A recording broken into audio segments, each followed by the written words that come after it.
This didn't happen quickly. This happened after years and years of building relationships of trust and respect. And during one of these trainings, an earthquake happened in a city close by. The militia members ended up working together with Christians to clean up the rubble. After several years of experiences in helping others and working alongside Christians for the benefit of others, this militant group decided to transform itself from a militia into an organized team of disaster responders.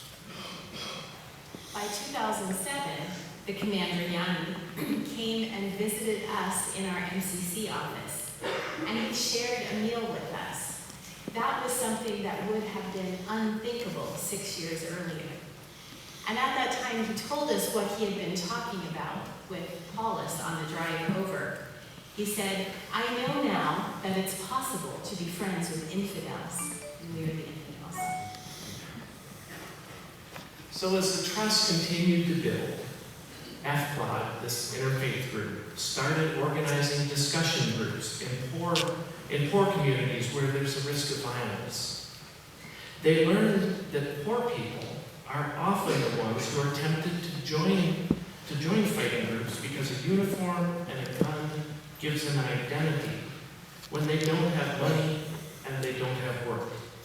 So with Mennonite Central Committee support, they started training people so that they could get jobs as mechanics or electricians or acupressure therapists.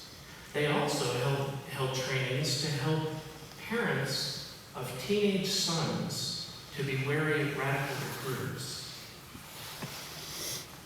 By 2010, this commander, who hated Americans so much that he refused to meet with us back in 2003, hosted us as a group of Indonesian Mennonites, MCC North American staff, and also members of the interfaith group in his office during Ramadan, which is the Muslim fasting month.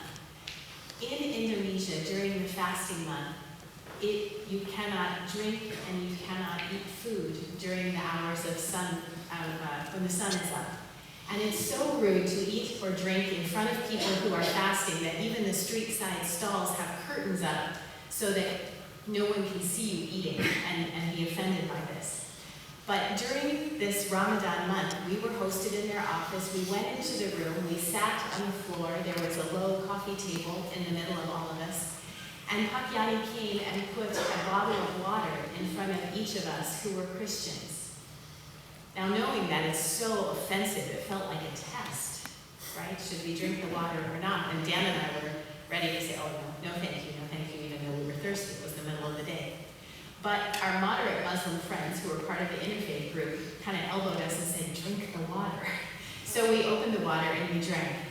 And after the meeting, when we got back out on the street, our moderate Muslim friends said to us, "Do you realize the significance of Jeanne serving you water at a time when he is fasting for his religious beliefs? He is serving you water out of respect for your religious differences." Indonesian Mennonites, following Christ's way, have joined in interfaith and peace-building work. Jesus' teachings call us to live in harmony with everyone.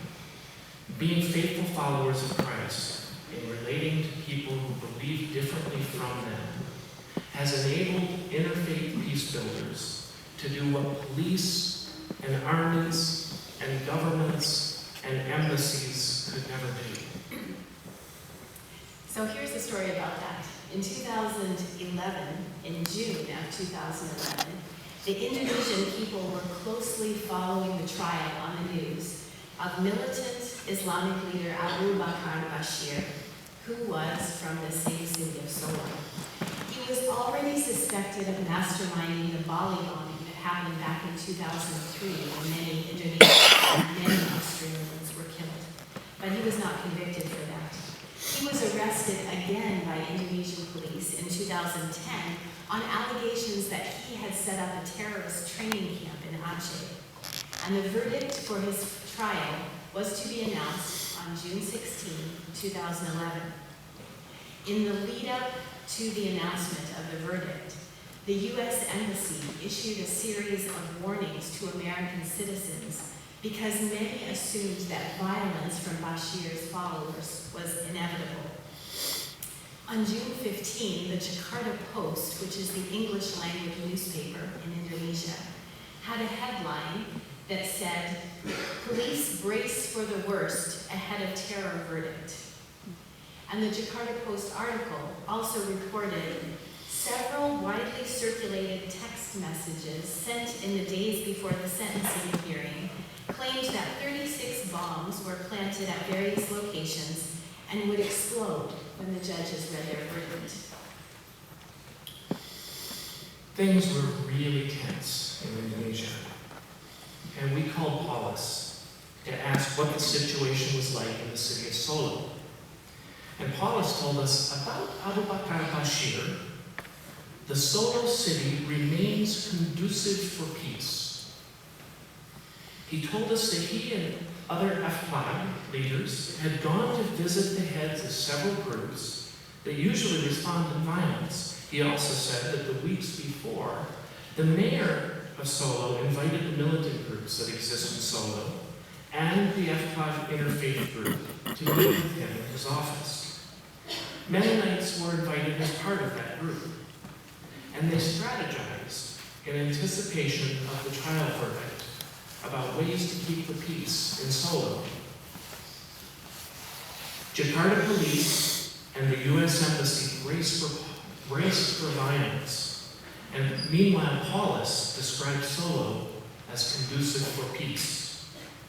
The embassies and the police noted the potential for violence, and Paulus noted his view that in the midst of this potential for violent terrorism, there also existed a situation that was ripe for peace. Paulus reported that Solo was conducive for peace because in the midst of extreme tension, militant groups and peace workers, both Muslim and Christians, were meeting and strategizing together about how to build peace in their home city, the city of Solo. The militant groups had stated that any guilty verdict, no matter what the sentence, would be unacceptable. So on June 16, the verdict was announced for 15 years imprisonment for the 73-year-old militant cleric, Abu Bakar Bashir, for committing an act of terrorism. As the guilty verdict was announced, the cities of Jakarta and Solo remained calm. There were no acts of violence. So is it a story, if nothing happened? You all never heard about any horrific bombings that happened on June 16, 2011 in Solo and Jakarta. Did it mean that all the concerns by the police and the embassies were unfounded? Or was it possible that the absence of violence was a sign of God at work and of change that built in part because of the contributions of MCC partners? Mennonite Central Committee has no way of unconditionally proving that the work of FPLAG directly resulted in peace in Solo.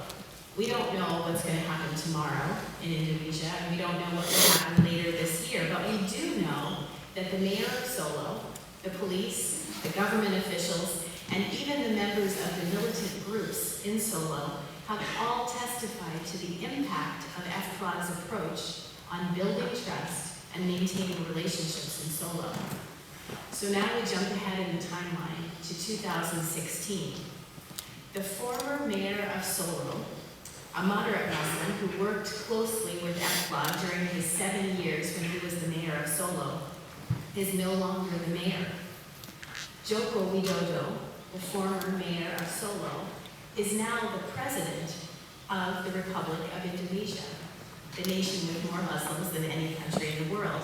And because of that collaborative relationship in interfaith peace work in Solo, last month, MCC's interfaith partner, FPLAG, was invited by the Indonesian president's advisors to come to the presidential palace in Jakarta to talk and strategize about how Indonesia can use its power as the nation with more Muslims than any place else in the world to be an agent for peace and change in the conflict between Israel and Palestine.